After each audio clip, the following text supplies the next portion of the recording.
this is real, this is proper war. The weapons of mass destruction that we were looking for were not there. Just filled my eye full of blood. Doors of hell opening up. I have great misgivings about it now, great regrets. It was just about the oil. Thousands, probably hundreds of thousands of innocent Iraqis who were killed. That is the real tragedy of this war.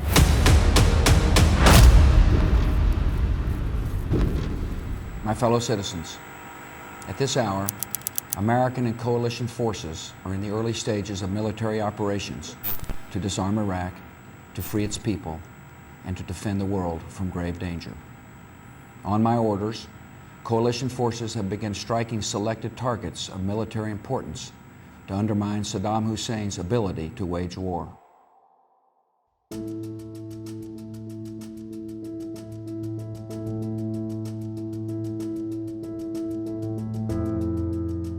We investigate the weapons of mass destruction, and we will do that. And as I say every time I'm asked, I remain confident they will be found.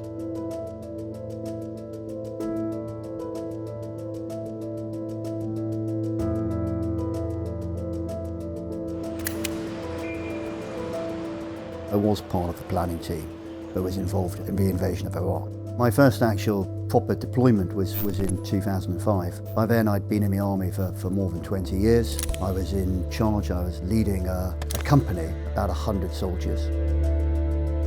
I joined the army in 2003 when Operation Iraqi Freedom was kicking off to take Saddam Hussein out and his weapons of mass destruction. I was part of a team that went up to Baghdad to provide security for high-ranking officials. On my first tour in Iraq, it was relatively peaceful. Where it all kind of went wrong was dismantling of the Iraqi police force, dismantling of the Iraqi army, what we call de-Baathification. You know, and when that happened, then elements of insecurity, everybody remembers these huge, awful scenes of looting in Baghdad, and of course, obviously, as lawlessness crept into and across the whole of Iraq. I think there was an element of a sense of victory, certainly within the United States, that they had deposed Saddam Hussein. But of course, in 2003, nobody knew what was going to happen in 2004, 2005, 2006. Nobody anticipated, that Iraq would effectively descend into a civil war over the next 2 to 3 years, a very bloody civil war, the impacts of which are still felt in the Middle East today.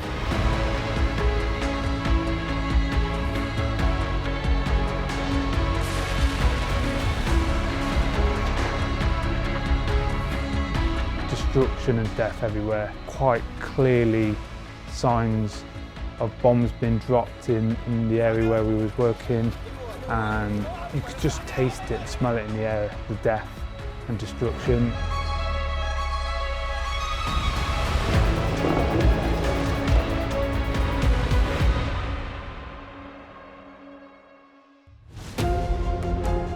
The intelligence that was presented to us by both British intelligence agencies but also US intelligence agencies about the weapons of mass destruction. It looked relatively credible. I mean, and it's difficult to say that now when one looks back at it and when one realises just how false and just how flawed and inaccurate that intelligence was. It's extraordinary as one looks back at it now that we launched that war. Tony Blair and the rest of the government that sent us off to this country in the Middle East knew the whole reason of why we was going in there. But none of us anticipated that it would open a Pandora's box of violence. This awful civil war that engulfed Baghdad and the majority of Iraq from 2005 to 2006. And that's the great tragedy of the war.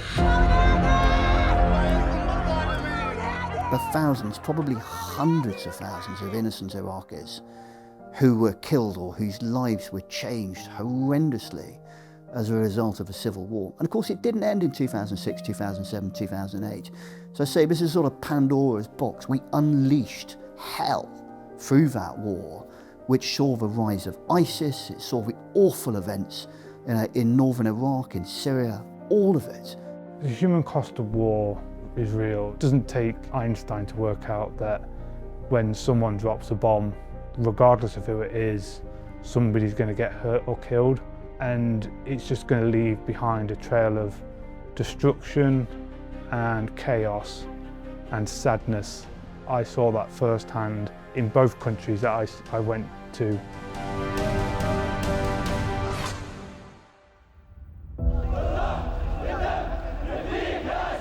Many people would view it as illegal. It's a huge global error, strategic disaster. One of the greatest blunders, I think, one of the greatest wrong decisions, most profound wrong decisions of the 21st century. It just felt wrong as soon as I got in there. And everybody I've spoken to that's been on Optelic or Iraq in some formation just has the same opinion, that we were just there for oil. There was no weapons of mass destruction from the off. They just wanted to get a dictator out of the way that they couldn't negotiate with. The weapons of mass destruction that we were looking for were not there. They just were not there. The chemical weapons, the biological weapons, all of the things which we thought we were looking for, they didn't exist, and they hadn't existed. The decision to remove Saddam Hussein from power was controversial.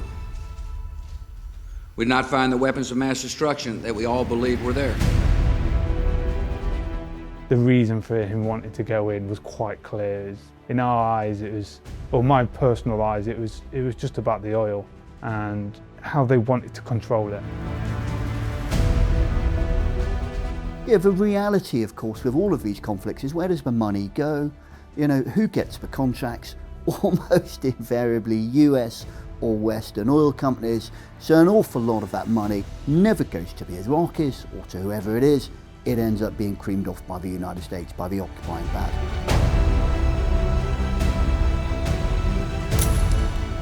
I have great misgivings about it now, great regrets.